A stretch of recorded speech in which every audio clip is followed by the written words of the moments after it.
Welcome back to Vaguely Adults. You have one of your hosts, Sarana, here, and Sherley. And just a preface before we get into this episode, trigger warning, we are going to be discussing some pretty sensitive topics, re the Asian hate crimes going on, Black Lives Matter movement, etc. And again, all of the things that we will be discussing are events that we have personal opinions on, so please take everything we say with a grain of salt, and I hope you enjoyed today's episode. So, to begin, America is America, and there have been so many things in our lifetime so far that really suck. And it's just kind of shown us, I'm out of breath already, because I'm just already heated about this topic. Since we've been alive, there's been so many instances where we see people of color, marginalized groups, being, targets for a lot of crimes. And, it's a hard topic to talk about because being a person of color, it puts you in kind of a mindset where you get scared to live your regular life. I wanted to open the conversation to just hear your thoughts. Just what do you feel as a person of color living in America during, everything? I want to apologize for the special guest that decided to enter. She really wants to be a part of this, clearly. Look, Tina. At least look at the camera. Okay. For everyone just listening, Tina's decided to just waltz on in, which is a welcome. Yeah. It's always a welcome. She literally jumped on top of the laptop, and that's why I laughed, because she just came waltzing in. Yes, it's hard. There are a lot of, there's your obvious racism, right? Like, people obviously being racist towards you. And you kind of just get desensitized. I'm going to be honest, growing up, I didn't face too much of it as a kid because I went to school in with only people of color, and my neighborhood was only people of color, and I didn't really venture much outside of my existing area and the place I went to school. And because we were all Hispanic and or Black, it wasn't something that I was confronted with face to face. I heard about it because I hadn't experienced it myself. It didn't seem like that big of a deal. It didn't seem as bad as what it really was, but that's because I wasn't surrounded by it. I hadn't experienced it. Then I got older. And the first instance that I can think of was when I went with my sister to a small store, and she wanted to get something for Tina. And it was a small pet store, and she picked something up, and she was like, you know what, actually I don't want it. So she had put it right back down, and then we had moved to the back, and the shop owner was just on top of us. We were not the only people in the store, but she was on top of us, grilling us. And so then my sister decided actually she's gonna get this other thing, so she went over and grabbed it. She was like, you know what, let's just go pay. And the lady up front was like, where's the first thing that you picked up?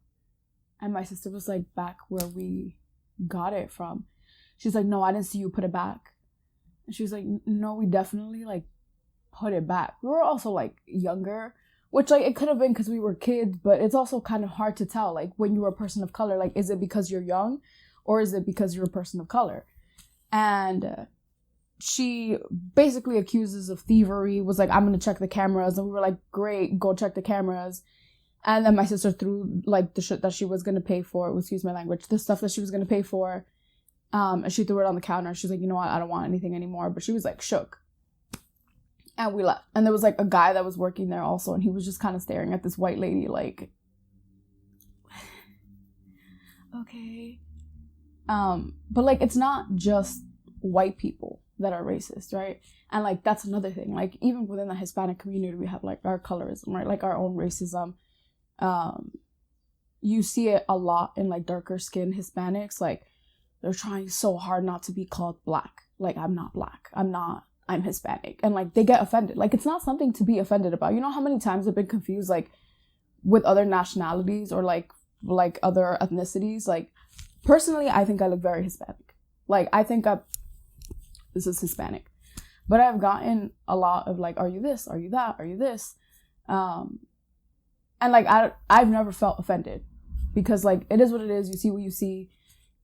It's not offensive to be confused for someone, like, a different ethnicity or nationality. But it's a big thing in the Hispanic community. Like, racism is really big. It thrives. And it shouldn't be that. It's more so with, like, older generations. And, like, you don't see it as much with younger generations. But, like, even amongst people of color, like, it's become so normalized. I was at a store once, and me and my mom were online, and I had remembered that I forgot something. So, like, right before she was paying, I ran to the other aisle to grab, like, toilet paper, and I ran back, and I was like, all right, here. And this lady behind us, thick, like, sounded Jamaican, but I'm not sure, like, accent.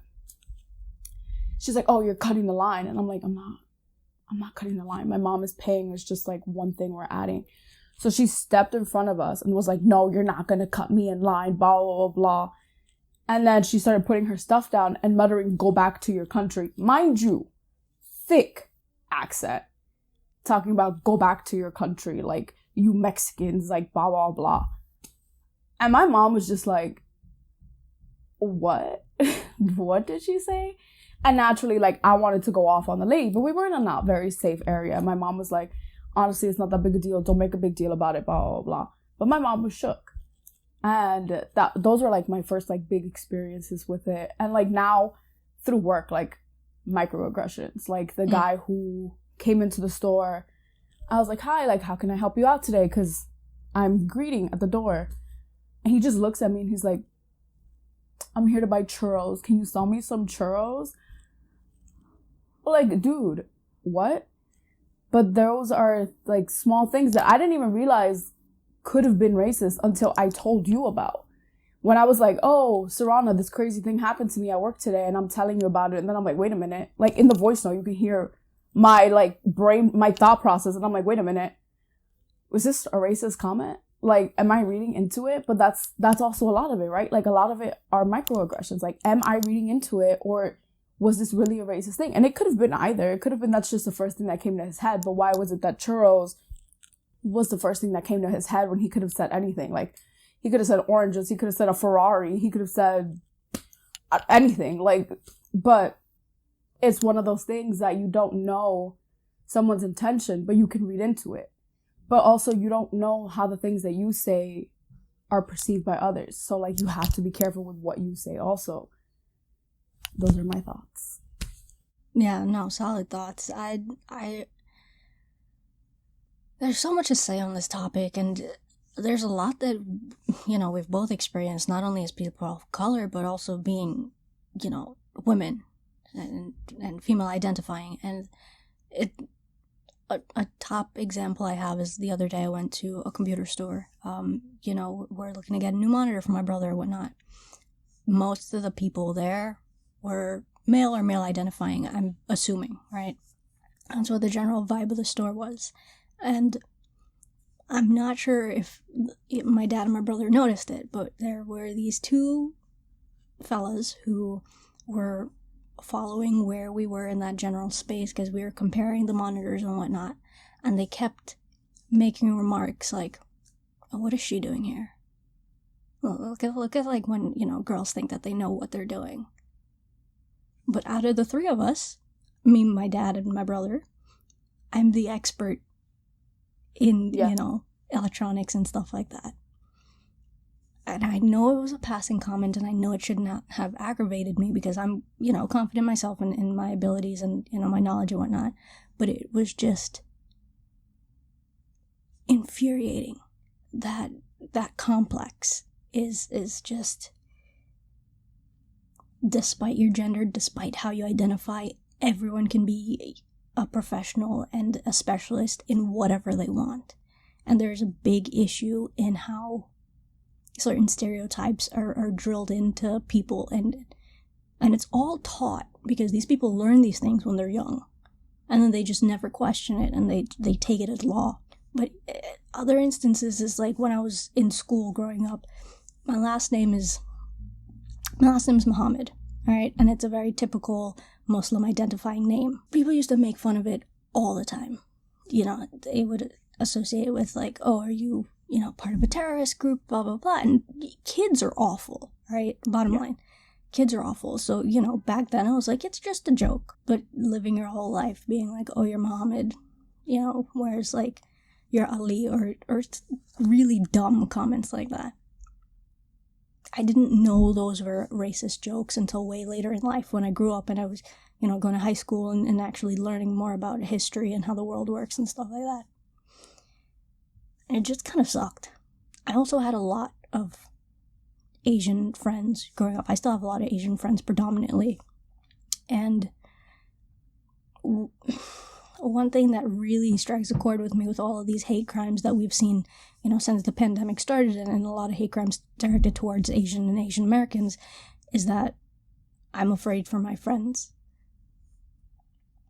Oh, we're not going to cry. We're not going to cry in this episode.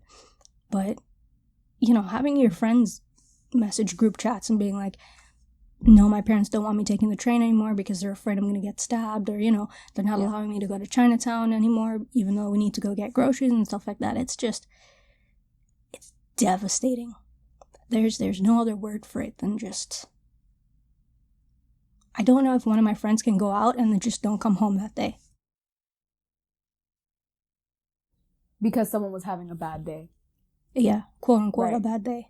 Like, that is the huge narrative behind everything. It's like, when you have a person of color who commits a crime, right? No matter what the crime is. Like, oh, you look Muslim or you look Middle Eastern, terrorist.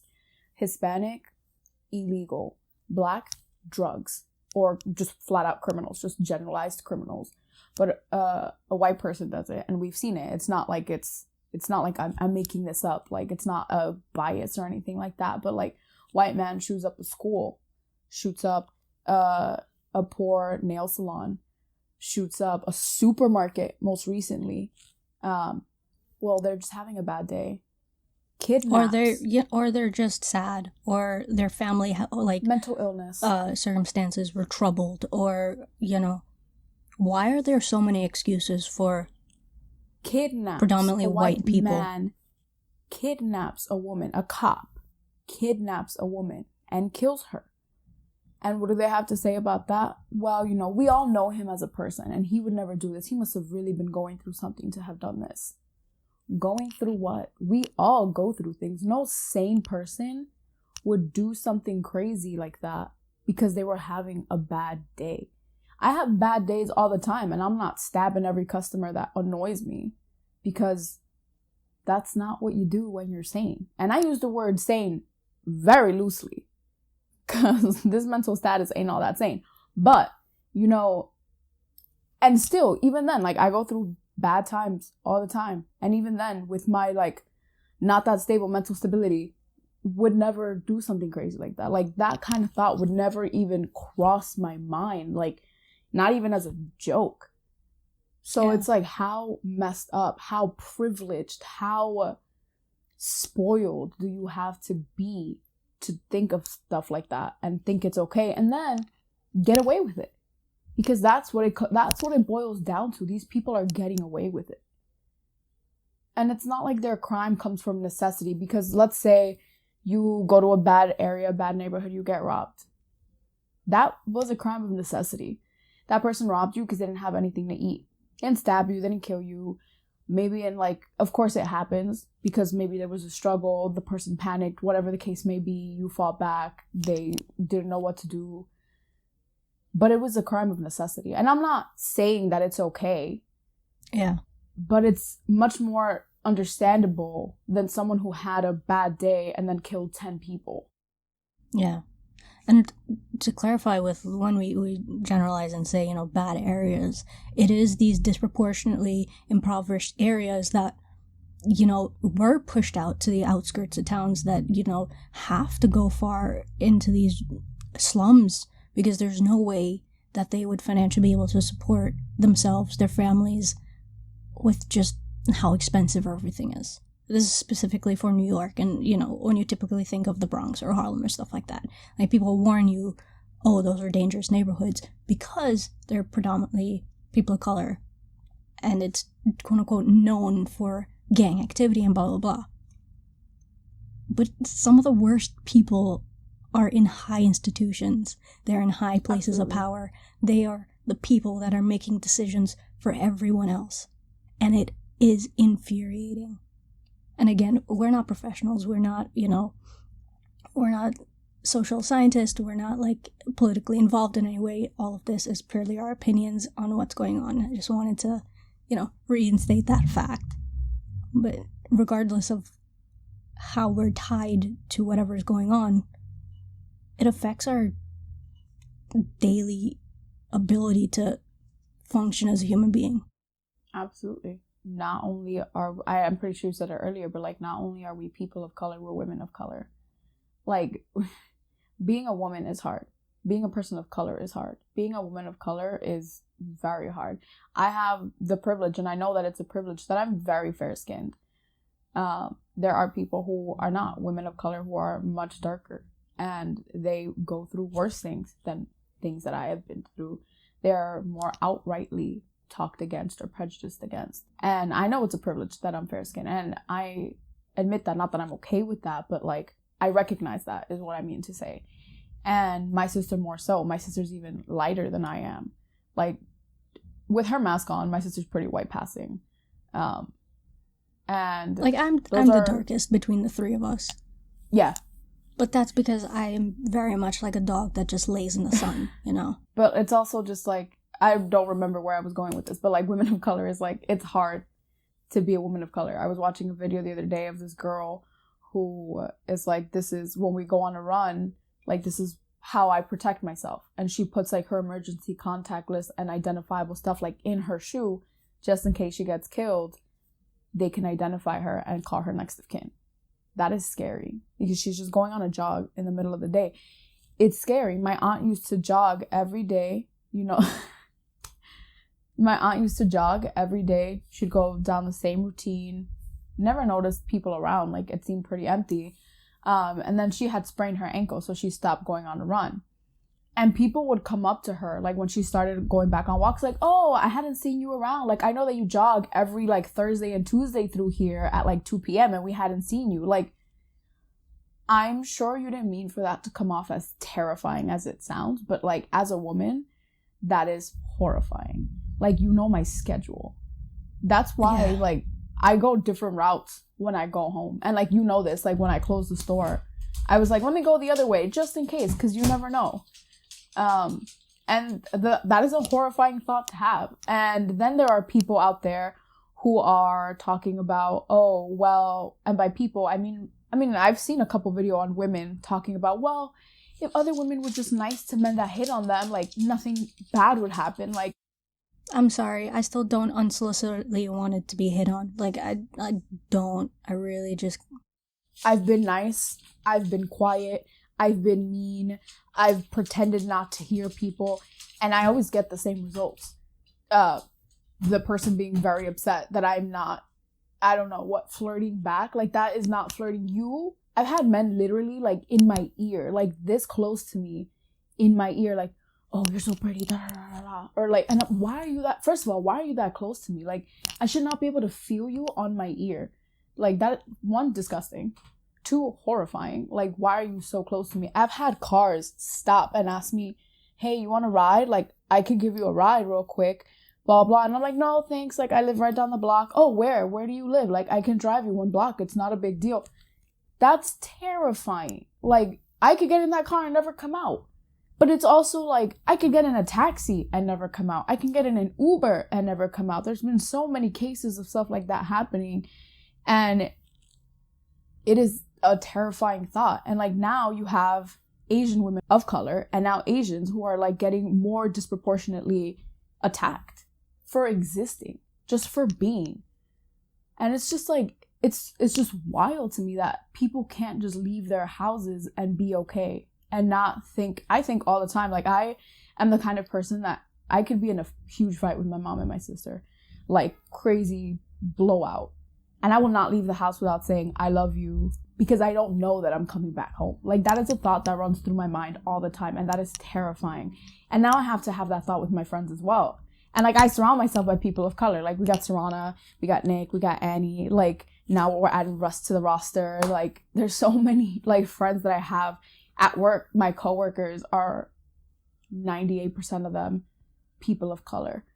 And I worry for their safety all the time too. I've noticed there are white people that work with me, and you notice the shift in when a customer is talking to me versus when they're talking to my white coworker. And it's even more different when it's talking to a white male coworker. Absolutely. I had one customer come in. Everything I told him, he negated. He's like, no, that's not what's wrong. No, that's not it. No, I don't think you know what you're talking about. No, actually, let me really explain to you what's going on. I've been doing this for 3 years.